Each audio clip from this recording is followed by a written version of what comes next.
Selamat pagi dan salam sejahtera bagi kita semua. Adil Katalino, Bacuramin Kak Saruga, Bahasa Ingat Kak Jubatah. Perkenalkan, nama saya Marina, saya dari Prodi Ilmu Pemerintahan, Fakultas Ilmu Sosial dan Ilmu Politik Universitas Tanjung Pura. Kali ini saya akan menjawab pertanyaan-pertanyaan, yaitu dari tugas UAS Pengantar Ilmu Politik. Selamat menyaksikan. Baiklah, kita langsung saja ke pertanyaan pertama, yaitu silakan analisis dengan mendalam bagaimana hubungan media sosial dan media massa terhadap politik praktis berdasarkan film tersebut sesuai pendapat Anda. Nah, film yang dimaksud adalah film Republik Twitter yang sebelumnya sudah di-share oleh Ibu Fuji. Jadi kemarin saya udah menontonnya, meskipun nontonnya itu nggak sampai habis, tapi secara garis besar film itu mengisahkan tentang kehidupan di media sosial dibandingkan dengan kehidupan nyata. Jadi pemeran di situ ada Sukmo dan juga Hanum. Jadi si Sukmo ini kalau di media sosial Twitter itu dia kepribadiannya asik, percaya dirinya tinggi, sehingga ia bisa berteman dengan siapa saja, bahkan menarik perhatian wanita termasuk si Hanum ini. Nah, tapi di kehidupan nyata sebenarnya dia tidak seperti itu berbanding terbalik sekali dengan kehidupan nyatanya. Nah, lalu apa hubungannya dengan pertanyaan bagaimana hubungan media sosial dan media massa terhadap politik praktis? Tentu hubungan antara media sosial dengan media massa terhadap politik praktis itu saling berkaitan. Kenapa? Politik praktis ini yang perlu teman-teman ketahui, politik praktis adalah politik yang digunakan oleh oknum-oknum untuk menduduki suatu posisi kedudukan atau jabatan, di mana mereka melakukan suatu cara yang lebih instan, yang lebih praktis untuk mencapai tujuan tersebut. Nah, salah satunya adalah dengan menggunakan media sosial dan media massa yang ada. Seperti yang kita ketahui, saat ini media sosial sudah marak sekali, teknologi sudah sangat modern dan canggih.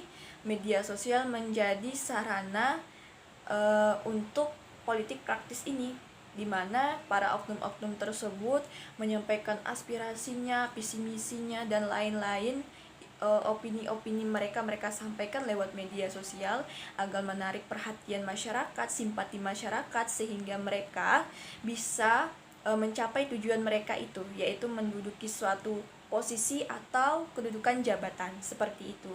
Jadi bagaimana hubungan media sosial dan media massa terhadap politik praktis? Tentu mereka saling berkaitan, karena politik praktis ini adalah politik yang digunakan tanpa mengeluarkan banyak waktu dan tenaga. Mereka bisa menduduki suatu posisi tersebut atau mencapai tujuan yang mereka inginkan dengan menggunakan media sosial dan media massa agar politik praktis mereka bisa berjalan dengan baik dan lancar. Dan tentunya juga berkaitan dengan film Republik Twitter tersebut, karena apa yang terjadi di media sosial, opini-opini yang terjadi di media sosial belum tentu terjadi di kehidupan nyata, belum tentu sesuai dengan kehidupan nyata. Begitu juga dengan politik praktis, mereka bisa menyampaikan opini mereka, bisa menyampaikan kata-kata mereka, kata-kata manis, kata-kata yang indah di media sosial untuk menarik simpati masyarakat, namun belum tentu di kehidupan nyata mereka melakukan seperti itu.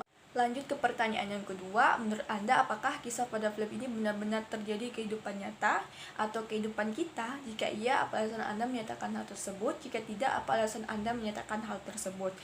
Nah, sebelum saya mengemukakan pendapat saya mengenai pertanyaan ini, perlu yang kita ketahui adalah sebuah film itu dibuat rata-rata sebagian besar berdasarkan kisah nyata. Para sutradara yang terkenal mengangkat sebuah cerita untuk difilmkan itu sebagian besar mengangkat sebuah kisah nyata, kisah yang benar-benar sudah terjadi, kisah yang benar-benar nyata, lalu diangkat dalam sebuah film. Nah, jadi apakah pada film ini benar-benar terjadi dalam kehidupan kita? Ya tentu iya, karena yang perlu kita ketahui, sebagian besar film-film itu dibuat berdasarkan kisah nyata, berdasarkan kisah-kisah yang benar kita alami dalam kehidupan kita sehari-hari. Jadi seperti itu. Oke, kita lanjut ke pertanyaan ketiga. Silakan kemukakan pendapat Anda bagaimana cara menjadi mahasiswa sebagai partisipan atau pemilih yang bijak dan cerdas menjelang kontestasi Pilpres 2024. Nah, kita sebagai mahasiswa di mata masyarakat, kita adalah pelajar yang paling tinggi. Artinya, kita adalah generasi yang diharapkan mampu untuk menjadi contoh yang baik di masyarakat di sekitar kita. Oleh karena itu, dalam pemilihan pun kita bukan hanya sekedar memilih hak kita saja, hak kita untuk memilih saja, namun kita juga berkewajiban untuk menjaga ketertiban keamanan saat pemilihan nanti. Nah, lalu bagaimana sih cara menjadi mahasiswa sebagai partisipan atau pemilih yang bijak dan cerdas? Nah, yang pertama yang kita bahas adalah partisipan, berpartisipasi. Artinya kita tidak hanya mempunyai hak atau kewajiban untuk memilih hak kita pada pemilihan nanti, namun kita juga wajib berpartisipasi, ikut serta dalam pemilihan umum nanti. Selain menyuarakan hak suara kita juga sebagai mahasiswa harus ikut berpartisipasi. Misalnya, kita membantu menjaga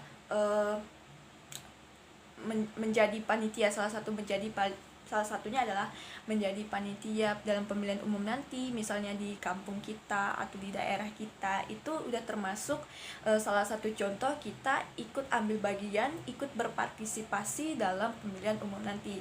Nah, yang kedua adalah pemilih. Pemilih artinya kita menyuarakan, kita berhak untuk memilih siapa yang akan kita pilih. Jadi kita harus memilih dengan jujur, dengan adil. Artinya berdasarkan hati nurani kita, bukan dari suara-suara dari kanan atau kiri, dari suara-suara dari teman-teman kita atau orang-orang yang sekitar kita. Tapi kita memilih dari hati nurani kita, dengan keyakinan kita, siapa yang menurut kita itu benar-benar bisa menjadi pemimpin yang baik berdasarkan pemikiran kita sendiri, hati nurani kita. Jadi benar-benar dari diri kita sendiri, bukan karena omongan orang lain, bukan karena pengaruh orang lain, bukan karena si A atau si B, namun benar-benar dari hati nurani kita dan keyakinan diri masing-masing. Sekian video penjelasan saya, semoga bermanfaat dan terima kasih.